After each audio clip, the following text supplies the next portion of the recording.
Welcome प्यारे बच्चों। तो आज हम इस वीडियो में कक्षा 9वीं की हिंदी की पाठ्य पुस्तक से पाठ कबीर की साखियों के भावार्थ को बहुत ही आसान भाषा में समझने वाले हैं और मैं आपको लाइन बाय लाइन एक्सप्लेनेशन दूंगा कि ताकि कोई भी क्वेश्चन आ जाए आप उसे आसानी से कर लेंगे। तो चलिए शुरू करते हैं। सबसे पहली जो साखी है, मान सरोवर सुभर जल हंसा केली कराही, मुक्ता फल मुक्ता चुगे अब उड़ी अनंत ना जाही।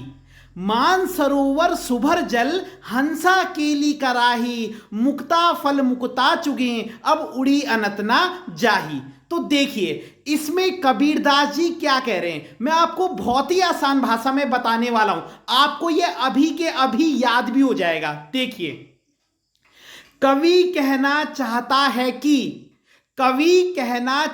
है कि हंस मानसरोवर तालाब में खेल रहे हैं। हंस मानसरोवर तालाब में खेल रहे हैं और मोती चुग रहे हैं।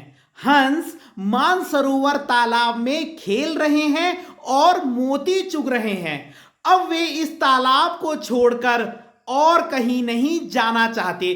क्यों नहीं जाना चाहते हंस उस तालाब को छोड़कर? क्योंकि उनको वहां क्या आ रहा है? आनंद आ रहा है। देखिए तो समझ गए आप क्या लिखेंगे आप? हंस मानसरोवर तालाब में खेल रहे हैं और मोती चुग रहे हैं। हंस मानसरोवर तालाब में खेल रहे हैं और मोती चुग रहे हैं। अब वे इस तालाब को छोड़कर और कहीं नहीं जाना चाहते। इतना आ गया समझ में? उसके बाद लिखना, ऐसे ही जब भक्त का मन ईश्वर में लग जाता है, जब भक्त का मन ईश्वर में लग जाता है तो वह मोहमाया से दूर हो जाता है। तो या ये भी लिख सकते हो, जब भक्त का मन ईश्वर में लग जाता है तो फिर संसार की किसी चीज में उसका मन नहीं लगता। क्योंकि जब कोई अपना मन भगवान में लगा लेता है फिर उसको किसी से मोहमाया नहीं रहती, किसी से कोई लगाव नहीं रहता। तो समझ में आ गया कितना आसान है? एक बार दोबारा आप मन में सोचिए, मैं भी बोलता हूं। देखिए हंस मानसरोवर तालाब में खेल रहे हैं और मोती चुग रहे हैं। इतना क्लियर हो गया? बहुत आसान है। हंस मानसरोवर तालाब में खेल रहे हैं और मोती चुग रहे हैं। अब वे इस तालाब को छोड़कर और कहीं नहीं जाना चाहते। और रीजन आपको पता ही है, क्योंकि उनको तालाब में बहुत आनंद आ रहा है। ऐसे ही जब भक्त का मन भगवान में लग जाता है, जैसे हंस का मन कहां लग रहा है? तालाब में। ऐसे ही जब भक्त का मन भगवान में लग जाता है तो फिर उसे संसार की किसी चीज से कोई मतलब नहीं रहता। क्योंकि उसको उस भक्ति में क्या आ रहा है? आनंद आ रहा है। उसको भगवान की भक्ति में क्या आ रहा है? आनंद आ रहा है। तो बस आप लिख सकते हैं आसानी से। एक बार दोबारा बता देता हूं, मैं इतनी बार इसलिए बोल रहा हूं कि आपको वीडियो दोबारा देखनी ही नहीं है। ठीक है? पहला क्या बताया? हंस मानसरोवर तालाब में खेल रहे हैं और मोती चुग रहे हैं। अब वे इस तालाब को छोड़कर और कहीं नहीं जाना चाहते। क्लियर हो गया? इसी प्रकार जब भक्त का मन भगवान में लग जाता है, जब भक्त का मन भगवान में लग जाता है तो वह क्या है? फिर किसी और चीज के बारे में नहीं सोचता, या उसे मोहमाया से कोई लेना देना नहीं है, उसे किसी से कोई लेना देना नहीं है। उसे तो बस भगवान से ही लेना देना है, या भगवान की भक्ति से ही लेना देना है। तो आप आसानी से लिख सकते हैं। क्लियर हो गया पहला? अब हम दूसरा करते हैं। प्रेमी ढूंढत मैं फिरूं, प्रेमी मिले न कोई, प्रेमी को प्रेमी मिले सब विष अमृत होए। देखिए क्या कह रहे कबीरदास जी? कबीरदास जी कह रहे मैं प्रेमी ढूंढत मैं फिरूं, मतलब मैं प्रेमी ढूंढने निकला हूं। यहां पे प्रेमी का मतलब वो वाला लवर नहीं है। ठीक है? यहां पे प्रेमी का मतलब है सच्चा भक्त। याद रखिएगा, यहां पे प्रेमी का मतलब है सच्चा भक्त। तो कबीरदास जी कह रहे हैं कि मैं सच्चे भक्त को ढूंढ रहा हूं। प्रेमी ढूंढत मैं फिरूं, यानी कि मैं सच्चे भक्त को ढूंढ रहा हूं, पर प्रेमी मिले न कोई। लेकिन सच्चा भक्त मिलना इतना आसान नहीं है। क्या कह रहे कबीरदास जी पहली लाइन में कि मैं सच्चा भक्त ढूंढ रहा हूं, लेकिन सच्चा भक्त मिलना इतना आसान नहीं है। आ गई पहली लाइन समझ में? कबीरदास जी कह रहे हैं कि मैं सच्चा भक्त ढूंढ रहा हूं, मैं सच्चा भक्त ढूंढ रहा हूं, लेकिन सच्चा भक्त मिलना इतना आसान नहीं है। फिर क्या है दूसरी लाइन? प्रेमी को प्रेमी मिले तो सब विष अमृत होए। अगर जब दो सच्चे भक्त आपस में मिल जाते हैं, प्रेमी को प्रेमी मिले, मतलब अगर एक सच्चे भक्त को दूसरा सच्चा भक्त मिल जाए तो सब विष अमृत हुए। यहां पे विष जो है वो बुराई का प्रतीक है, पाप का प्रतीक है, और अमृत जो है अच्छाई और पुण्य का प्रतीक है। तो आप क्या लिखेंगे? कबीरदास जी कह रहे हैं कि मैं सच्चे प्रेमी को ढूंढ रहा हूं, लेकिन सच्चा प्रेमी मिलना इतना आसान नहीं है। मैं सच्चे प्रेमी को ढूंढ रहा हूं, लेकिन सच्चा प्रेमी मिलना इतना आसान नहीं है। और बाद में लिख देना, और जब दो सच्चे प्रेमी आपस में मिलते हैं, और जब दो सच्चे प्रेमी आपस में मिलते हैं तो सारी बुराई अच्छाई में बदल जाती है, या सारे पाप पुण्य में बदल जाते हैं। बस कितना आसान है। एक बार दोबारा बोल रहा हूं, लास्ट बार। कबीरदास जी कह रहे कि मैं सच्चे प्रेमी को ढूंढ रहा हूं, लेकिन सच्चा प्रेमी मिलना इतना आसान नहीं होता, और जब दो सच्चे प्रेमी आपस में मिल जाते हैं तो सारी बुराई अच्छाई में बदल जाती है। अब हम तीसरा करेंगे। हस्ती चढ़िए ज्ञान को सहज दुलीचा डारी, स्वान रूप संसार है भूकन दे झकमारी। तो यहां पे कबीरदास जी कह रहे हैं हस्ती चढ़िए ज्ञान को सहज दुलीचा डारी, यानी इंसान को सहज साधना के द्वारा ज्ञान प्राप्त करना चाहिए। साधना करके, तपस्या करके। अब तपस्या का मतलब ये नहीं है कि जंगल में आप जो है टांग ऊपर करके खड़ी हो जाओ, ठीक है, या खड़े हो जाओ। तो तपस्या का मतलब यहां पे क्या है? तपस्या का मतलब है यहां पे हार्ड वर्क से, ठीक है। तो कबीरदास जी कहते हैं कि इंसान को सहज साधना के द्वारा ज्ञान प्राप्त करना चाहिए। हस्ती चढ़िए ज्ञान को सहज दुलीचा डारी की मतलब आप जो ज्ञान प्राप्त करना चाहते हैं उसको आपको सहज साधना के द्वारा प्राप्त करना है, ठीक है। और उसके बाद लिख देना, कुत्तों के भौंकने से हाथी का कुछ नहीं बिगड़ता, वैसे ही जो लोग दूसरों पर हंसते हैं वे सभी कुत्ते के समान हैं। तो यहां पे कबीरदास जी क्या कह रहे हैं, ढंग से समझिए। जब हाथी चलता है ना तो उस पर कई कुत्ते भौंकते हैं, लेकिन हाथी पर कोई फर्क नहीं पड़ता। वैसे ही जब इंसान को ज्ञान की प्राप्ति हो जाती है तो कई लोग उसकी क्या करते हैं? बुराई करते हैं, तो उस इंसान पर भी कोई फर्क नहीं पड़ता। और ऐसे लोग किसके समान हैं? कुत्तों के ही समान हैं, जो दूसरों के ज्ञानी होने पर। कौन है कुत्तों के समान? जो दूसरों के ज्ञानी होने पर उनकी आलोचना करते हैं, उनकी बुराई करते हैं, उनकी निंदा करते हैं, उनके ज्ञान से जलते हैं। क्लियर हो गया? तो यहां पे कबीरदास जी ने क्या बोला कि हमें ज्ञान को किस प्रकार प्राप्त करना है? कबीरदास जी ने कहा है कि हमें सहज साधना के द्वारा ज्ञान प्राप्त करना चाहिए। कबीरदास जी कहते हैं हमें सहज साधना के द्वारा ज्ञान प्राप्त करना चाहिए। यहां पे आपने सहज साधना याद रखना है बस। कबीरदास जी कहते हैं कि हमें सहज साधना के बाद ज्ञान प्राप्त करना चाहिए। और उसके बाद लिख देना कि ये जो संसार है ये कुत्ते के समान है, क्योंकि जो लोग, सारे लोग नहीं, जो लोग दूसरों के ज्ञानी होने पर उनकी बुराई करते हैं वे लोग कुत्तों के समान हैं।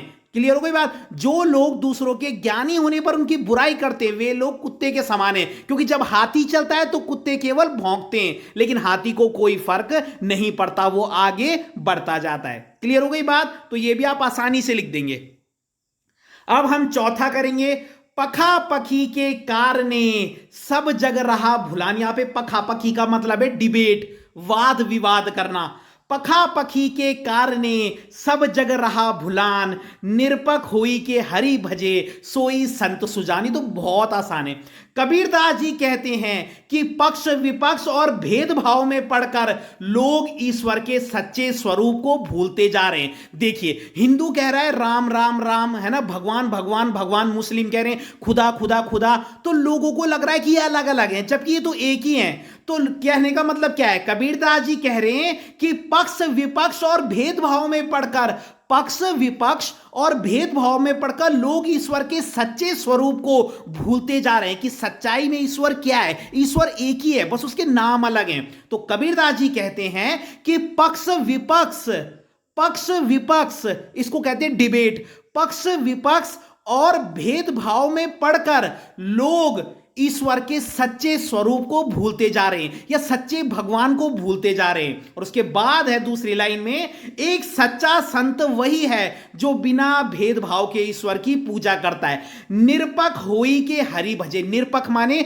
बिना भेदभाव के, जो बिना भेदभाव के ईश्वर की पूजा करता है वही सच्चा संत कहलाता है। क्लियर हो गई बात? तो ये संसार किसमें पढ़कर भगवान को भूलता जा रहा है? पक्ष विपक्ष और भेदभाव में पढ़कर। कबीरदास जी कहते हैं कि पक्ष विपक्ष और भेदभाव में पढ़कर लोग ईश्वर के सच्चे स्वरूप को भूलते जा रहे हैं, है ना। और जो बिना भेदभाव के ईश्वर की भक्ति करता है वही सच्चा संत होता है। अगला है, हिंदू मुआ राम कही, मुसलमान खुदाई, कहे कबीर सो जीवता जो दोहू के निकट ना जाई। देखिए वही है, हिंदू जो है वो राम राम की रट लगाता है। कबीर कहते हैं हिंदू मुआ राम कही, यानी हिंदू जो है वो राम राम की रट लगाता है और मुसलमान खुदाई, और जो मुस्लिम है वो खुदा खुदा की रट लगाता है।